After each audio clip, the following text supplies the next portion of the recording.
What really separates successful business owners from those who have access to the same opportunities and information but still fail? That is what we're going to cover in this video. First, if you don't know who I am, my name is David Mossberg. I am the CEO of Triumvir Financial and a few other companies, and I've been an entrepreneur for over 25 years. I have helped hundreds of companies to become successful and to scale to the goals that they've set for their future. So picture this. You wake up early, you work hard, you follow all the advice, but your business still feels like another job. Meanwhile, someone else with the same challenges is building systems that work without them and taking time from their business without the world falling apart. The difference between these two people isn't talent, luck, or even hard work. It starts with the mindset, the software running in your head. By the end of this video, you'll see exactly how your thinking is sabotaging your growth, and more importantly, how to reprogram it. The programming problem. From the moment you started your business, you've been running on employee programming. Work harder, put in more hours, do everything yourself to save money. Sound familiar? This isn't your fault. You've been conditioned to think this way.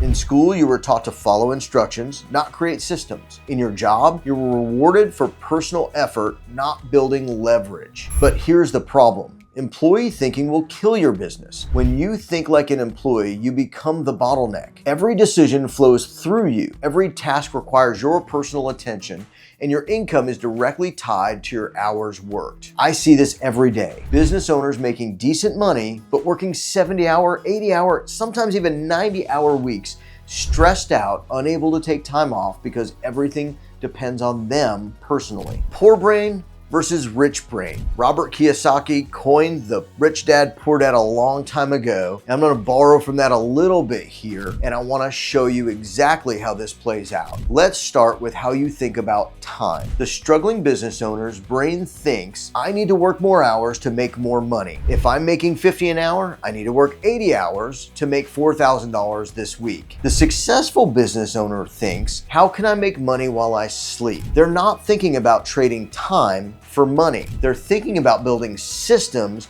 that generate income without their direct involvement. A poor brain sees time as something to sell. The rich brain sees time as something to multiply. Here's a real example. I worked with a restaurant owner recently whose business was taking off. They were making good money, but couldn't take a vacation without losing most of their income because they were the primary employee in their business. Everything stopped if they didn't show up. That's why they were struggling. They believed the only way to make more money was to work more hours. We shifted her thinking. Instead of selling her time, we created a plan that would now remove her from the daily tasks that kept her stuck in the day-to-day. Stuff like prepping ingredients, accepting deliveries from vendors, and greeting customers at the door. We took 30 days to document everything she was doing, each one of these tasks, and packaged them into an onboarding book that she would use to train her first employees. We literally documented how many vegetables to cut up the night before, how to work the registers, and even how to sign for deliveries. Each time she sat down to create these processes, she was freeing herself from ever having to do them again. She was transitioning from a struggling business owner to someone who could afford to take a couple of weeks off without everything falling apart. And the biggest change we made wasn't in her actual business. All the same things were getting done with or without her. The biggest change was in her mindset. She no longer asked herself, how many hours can I work? But instead asked, how can I remove myself from this task so I can focus on higher return on investment activities? Giving up control. Here's the truth most business owners don't want to admit. Your need to control everything is the very thing holding you back. I get it. This is your baby. You've poured out your blood, sweat, and tears into building it, and the thought of someone else messing it up is terrifying. But here's the paradox. The tighter you grip the wheel, the more stuck you become. Because if you're the only one who can do it right, then you are the ceiling of your business. Your growth can't go beyond what you can personally handle. Successful business owners understand this. They know perfection is overrated and progress comes from delegation. Think about it like this.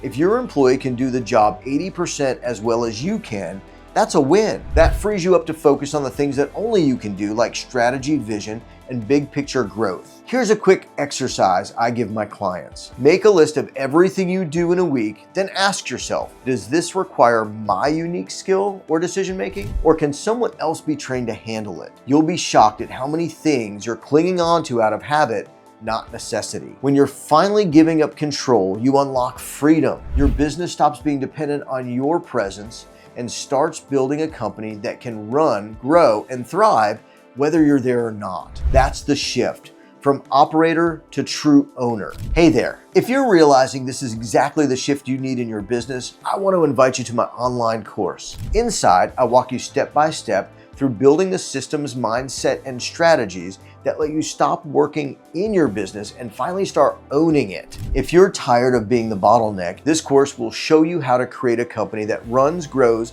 and makes money even when you're not there. The link's right below in the description. Go check it out and join us inside. Now back to the video. Systems over superheroes. Here's the trap most owners fall into after they try to delegate. They hire people, but don't give them systems to succeed in their role. So instead of freeing up their time, they end up putting out fires and answering constant questions and micromanaging, something nobody wants. And so the real solution isn't finding a superhero employee who just gets it. That's luck, and luck won't scale. The solution is systems, clear, repeatable processes or standard operating procedures that allow average people to produce consistent results. I always like to use McDonald's as an example because are they the best burgers in the world? No, but their systems are so good a teenager on their first job can deliver the exact burger in Houston, New York, or Tokyo. That is the power of a business that runs on systems, not superheroes. Once you have those systems in place, you can gain leverage. You can hire faster, train faster, and step away without the wheels falling off. Look, your current business results are a direct reflection of your current thinking. If you want different results, you need different thoughts, different questions, different approaches. The good news, you can fix this. Your belief system can be upgraded, reprogrammed, and improved. You're not stuck with employee thinking just because that's how you started. Start today. Pick just one task that you're doing that someone else can handle. Document the process, find someone to do it, and use that freed up time to focus on only what you can do, the high value activities that actually grow your business. Your business should give you freedom, not trap you. But that only happens when you stop thinking like an employee and start thinking like an owner. The choice is yours. Don't forget to check out the resources in the description, like the video, and subscribe to the channel if you found this helpful. And we'll see you next time.